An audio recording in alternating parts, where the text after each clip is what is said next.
When I started my YouTube channel, there's a lot of things that I just didn't know.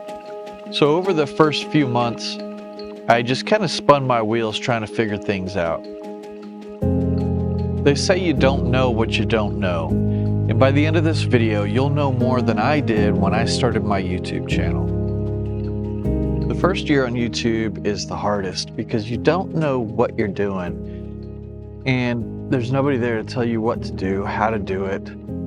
And the other thing is the skill levels that you have, like talking to the camera, everything's just awkward.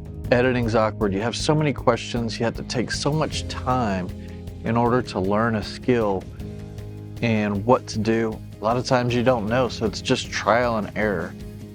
So the first year that I was on YouTube, I didn't even get to 200 subscribers. I think one of the main things that I didn't understand or realize about YouTube is the amount of strategy involved. And when I say strategy, I mean that there's kind of rules that you have to play by with YouTube. And I'm sure that, some could call it the algorithm, but I think it's really more about connecting with other people and in ways that you never thought about before. And that's the interesting thing that I learned. And I learned kind of through trial and error with a lot of stuff, but I did some coaching as well. But I want to talk about some of the things during this first year that kind of woke me up and helped me to realize things that I never even thought about before I started my YouTube channel. There's the obvious things that you learn about that you kind of predict that you're going to have to know. Camera presence is one of them. I think that's one thing that just scares people right off the bat. Camera presence is one of those things, you're going to have to learn it. So that was something that didn't, that knowing that going in was probably one of the only things that really matched like what I experienced. I knew it would be difficult and I just struggled through it. And so for the first 30 days, it was tough. And I recorded a video for every day for the first 30 days to kind of speed up that experience. And that did help. And that's an obvious thing that I think people realize they're going to have to deal with. The other thing that's obvious is editing. You're going to have to deal with editing. But what are the things that grow a channel? Like, besides all the stuff that you're going to have to do, these are the things that I didn't understand about YouTube. And going back, I've seen other channels out there say, I blew up a channel or I monetized a channel in 30 days to prove it's not luck. I've seen those, and I understand why they say that now, because there are things that you just have to understand about YouTube to be able to grow your channel. But the problem that I faced was these things aren't obvious. So I spent my first year really just kind of spinning my wheels, and I did gain some skills. I gained some editing skills and some camera presence skills. I was able to talk better to the camera, get my thoughts across better, and just be more comfortable. But I wasn't growing. And these things that I'm going to talk about, I couldn't learn just from the knowledge that I had. I had to research this stuff and try to figure out why people wanted to see a video, or how a video got pushed to people, or how people found your video.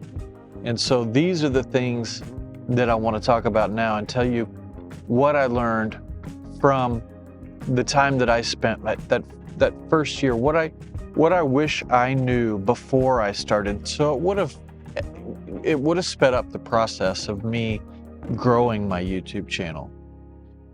After a couple of months of just kind of getting nowhere and making content that I wanted to make on YouTube and not really getting any traction or getting any views on it, I started to look at some advice and some things that I learned, and I tried some different stuff.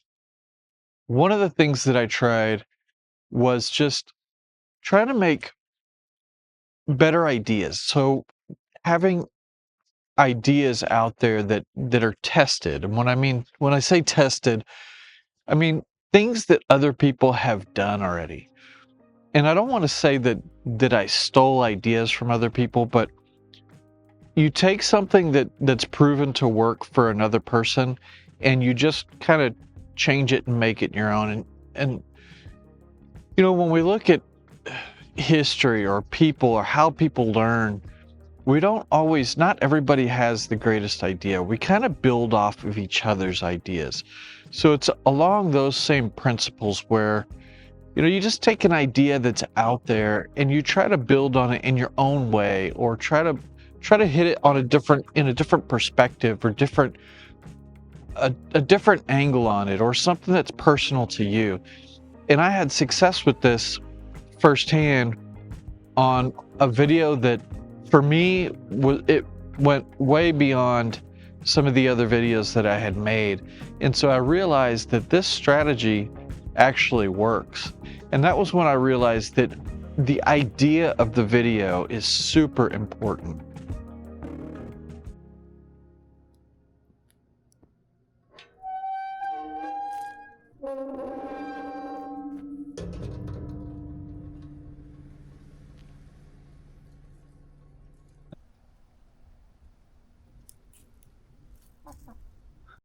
So along those same lines, what I learned was that there's a lot of psychology involved with what makes a video good, and there's a few different dynamics to it.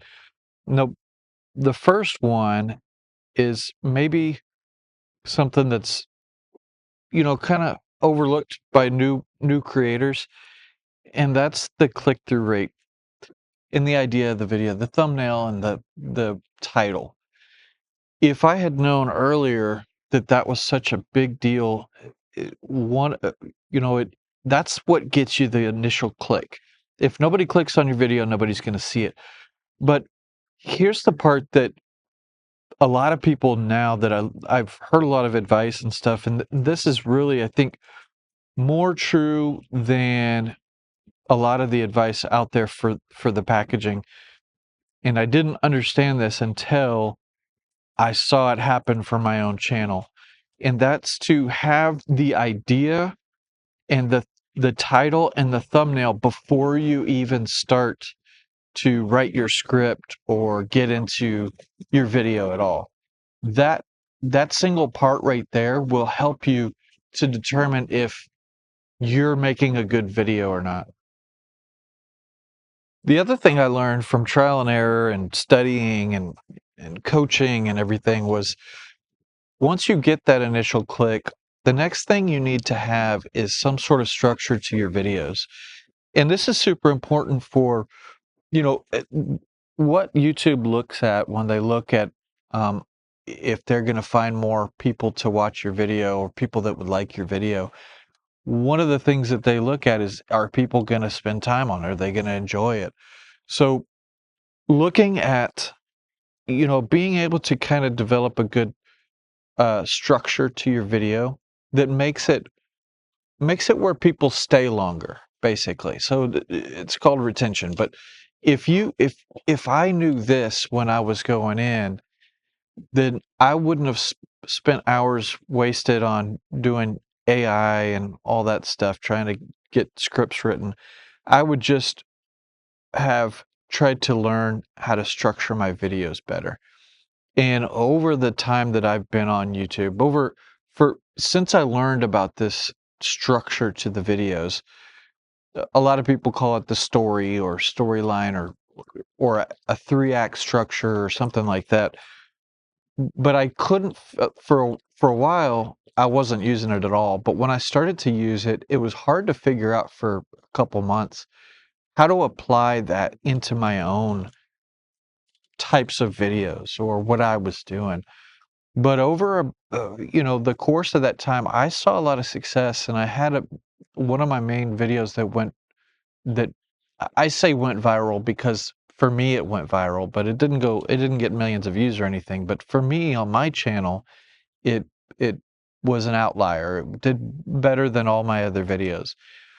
And that was one of the first videos that I started structuring in this way.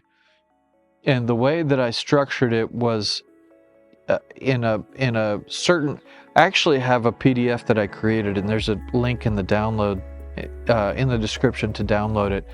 But it's a structure that I can follow for every one of my videos that helps me to stay on point and get my point across in my videos a lot better. And once I started implementing this structure, I started to see my viewer retention graph a lot better. And that helped YouTube to be able to find more people that would watch my videos. So it was huge in my own journey to be able to figure that out. So the things that I learned during my first year, and I wish I would have known that stuff before, but there was really no way of me to know that.